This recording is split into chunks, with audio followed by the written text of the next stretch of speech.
Number 1.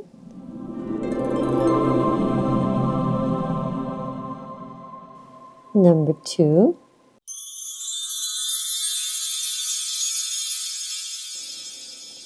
And number 3.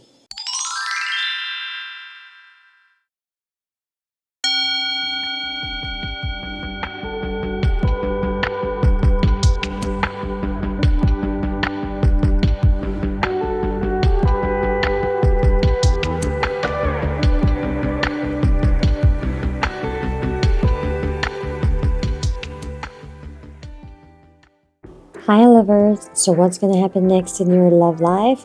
I'm going to ask you to pick a card.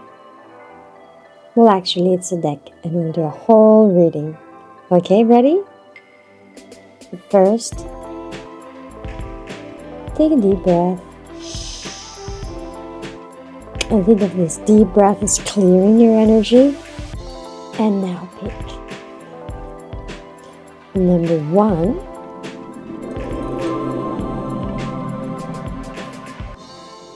Number 2.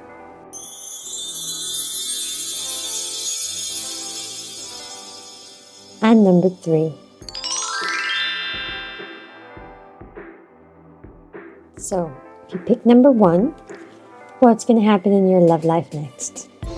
Well, you've got the King of Wands here. You've got it all together here. You're coming into this new cycle with a lot of enthusiasm, with a lot of knowledge. You have learned a lot from the past, from past experiences, and I feel that some of you are coming from a relationship or a few relationships, and you may have been slightly bitter in the past, but now you've decided to turn over a new leaf, which is really, really positive for you, and you are looking into the future, especially, of course, we're talking about love life, with a new perspective and with a fresh heart. So I'm really, really pleased to hear that for you. And I'm also getting the feeling that there is a lot of enthusiasm as well. Now, the partner that I see that's going to come into your life is someone also who has very air type of energy. This is somebody who has the same element as you. I don't mean necessarily the astrological sign, but when you are with this person, you just feel like you click. You feel like this person gets you, understands you. It's very easy, not just to get along with this person, but also that this person gives you drive, gives you enthusiasm, just fires your mojo and kind of gives you a nicer perspective in life, and it's just really someone that you enjoy being with. So watch out for a person like that. Very Venusian energy when you're with this person, meaning love for the arts, love for music, love for entertainment. So these are the things that you would do together, or this is probably the kind of condition or environment where you will meet each other. Now you've got the 5 of Swords here. And either this relationship, unfortunately, is not going to be a long-lasting one, although you're going to hit it off, and in the end, you're just going to end up as best friends. Or in order for this relationship to work, the one that I've just described, that person that I've just described, you're going to have to let go of past relationships that are still kind of like at the back of your head, in your memory, something in your heart. There's still something that is holding on to you energetically. Maybe this person from the past is still holding on to you, phone calls, text messages, or emails if you do that. But it's not just physical, but or verbal, but it's really more energetic. So you might need to do some energetic clearing, energy work for that, or astral clearing and astral work. if you feel like this is going on for you. Otherwise, you can do this yourself. You can just visualize that you are cutting cords with this person. Even if you don't feel like you have these cords to cut, just to give yourself that fresh, clean start, then you can do a ritual where you are just energetically clearing yourself of attachment, from past attachment.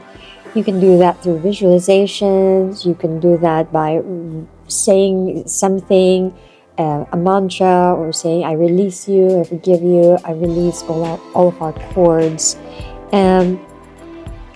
Maybe you can write something on a piece of paper and burn it. So rituals like that might help you move forward with this new person that's in the horizon. Now, the next card here is the Three of Coins, and what I'm getting here for you is to be careful about investments and about money. I know this is a love card, but if this partner, either this new one or a former partner, starts to talk to you about investments, talk to you about money, then this is not a good time to mix the two. Even if this partner is a former partner and you are now friends, and now this partner or ex-partner is coming back to say, hey, it didn't work out between the two of us romantically, but I've got this business proposal, or what do you think about helping me with this new venture? Don't feel guilty either, because there might be a tendency for this person to make you feel guilty, using the relationship as the failed relationship, or the relationship that didn't go well, as a manipulation tactic. So be wary of that. Okay, so that's if you picked the first choice. So now we move on to the next choice. Till then, much love. Please don't forget to like and subscribe and share. See you. Bye. So deck number 2. The first card that you have is the Queen of Cups. And you're being reminiscent of, again, past love, or your standards are a bit unrealistic. I don't want to say too high, but your standards are unrealistic for the circumstances that you have now, or maybe the generation that you are now. You are still thinking of like this fairy tale universe, this fairy tale conditions, but they're not practical.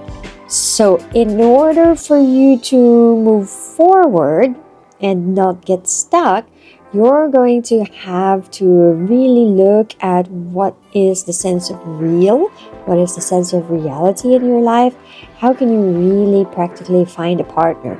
I'm not saying lower your expectations or compromise or just go for second best, but you need to have some real self-reflection and evaluate.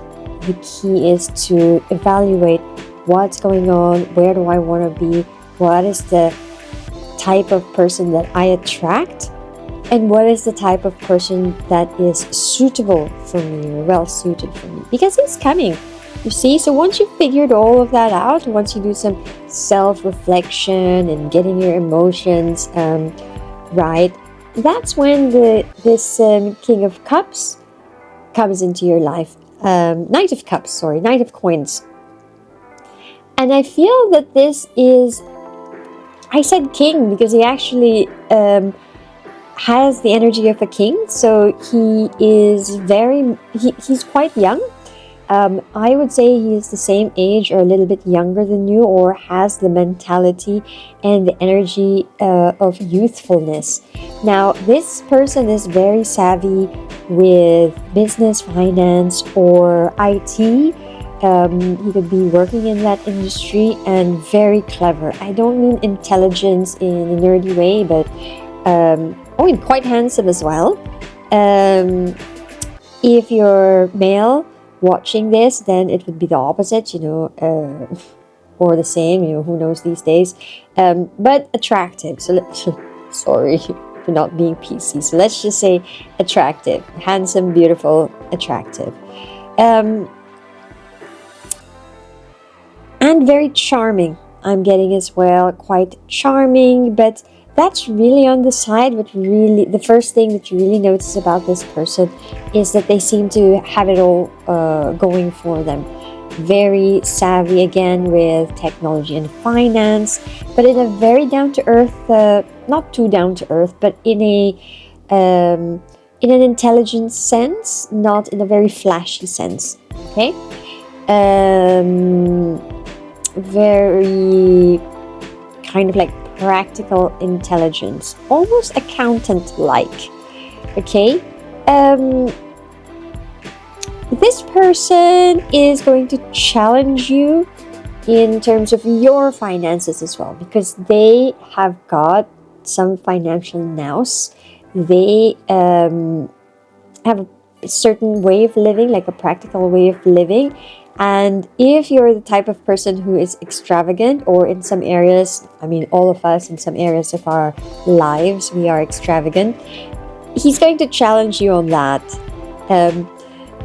Maybe in like a sweet way, not so direct, but there's some things that he would say, or just the way that he reacts to things will kind of make you reevaluate the things that you value. So for example, let's say that you spend X amount on new clothes every month, and he says a comment just in passing, something like, "Oh, you spend that much every month for new clothes? Do you never buy quality secondhand clothes? Or do you never buy just quality clothes that last for a very, very long time?"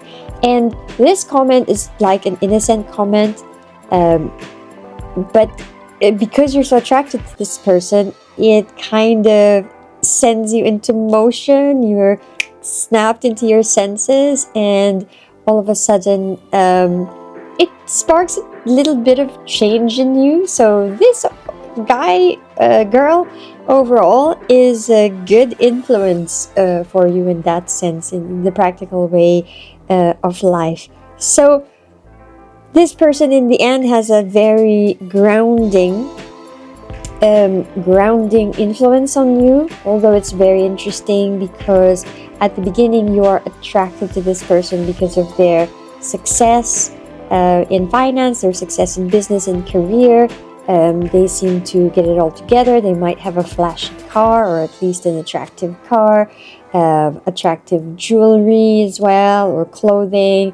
But in the end, you realize that they're actually very practical, and it doesn't turn you off. It actually grounds you and attracts you even more.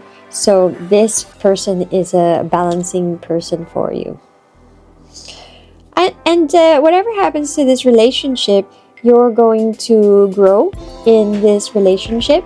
You're going to mature in this relationship. So it feels also like a relationship that was meant to be there for your growth. If this is not the partner for you, this could be the relationship that changes you, so that you will be ready for the next relationship, which might be the one that is more longer lasting. So in whichever case, this person is going to have a big impact on you that will change your life for the better. Practically speaking, like in practical terms, in terms of the way you spend your finances, the way that you look at life in general. So if you're a person who is quite dreamy, airy-fairy, up there in the clouds, this is the type of person who will help put 2 feet on the ground. And for some of you, in the end, it becomes too much, and that's the thing that turns you off. And even if you break up the relationship with this person already has made their mark, so to speak, on you, which is kind of like cute and sweet. And I mean, this person helps you grow in the end. Maybe it might be a tough lesson for some of you to learn how to be pragmatic, sort of learning that in a difficult way, because you know, you kind of wanted the relationship to work.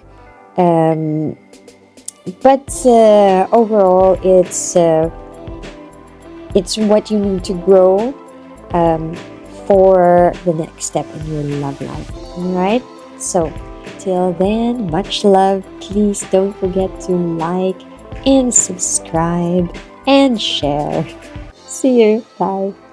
For the people who chose the last deck, the first card that we have on this deck is the Chariot. Okay, so the Chariot is usually moving forward, but what I'm actually feeling is a kind of stableness and groundedness and chill. So a lot of you are feeling like, I just really need to stop and chill for now. Excuse me.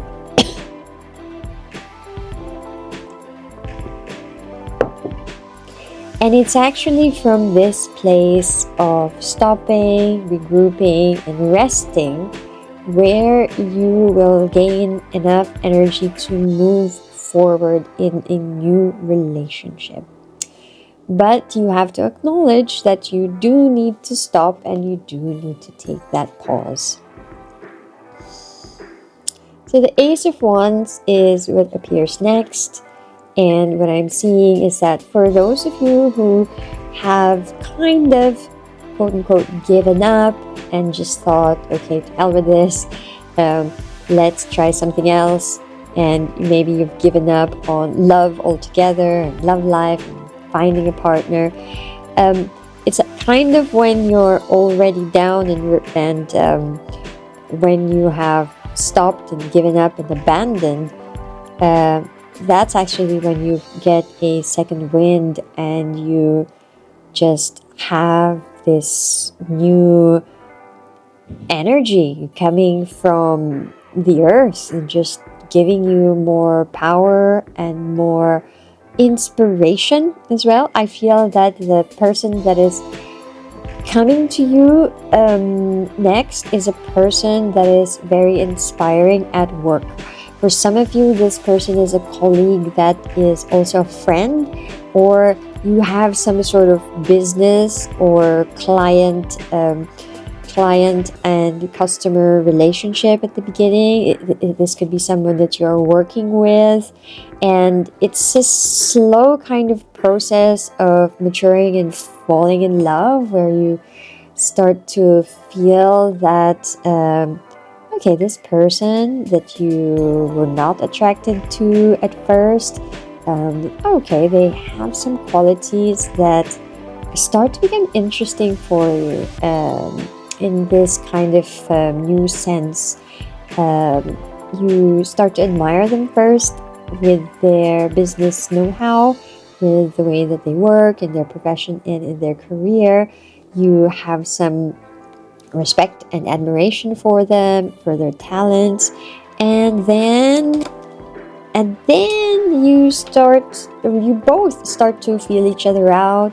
So it's that type of thing where maybe it starts off as one inviting the other one for just coffee, and it goes from there. So a lot of you will become infatuated, and then it's going to end there, because I feel like it's almost like you're gonna come back to your senses and you realize, no. But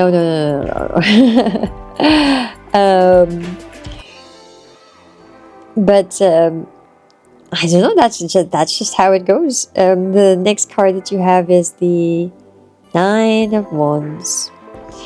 And the Nine of Wands here to me is really, again, it's going back to that state of self-awareness. You are regrouping. So even if you have this case of being infatuated with a coworker for a little while, you are in the end going to decide that what is best for you is really to just regroup for the moment and to just take this time to be with yourself and develop other skills, other skill sets. In other words, not focusing on your love life, but focusing more on yourself, your career, your other pursuits. Not so much passion and enjoying yourself, but really it's focusing on your own abilities, capabilities, your projects as well. And who knows, maybe that's where you will, from that point, that's when the next love is going to come from.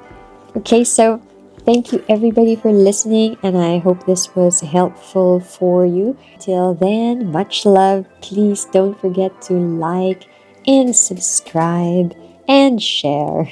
See you. Bye.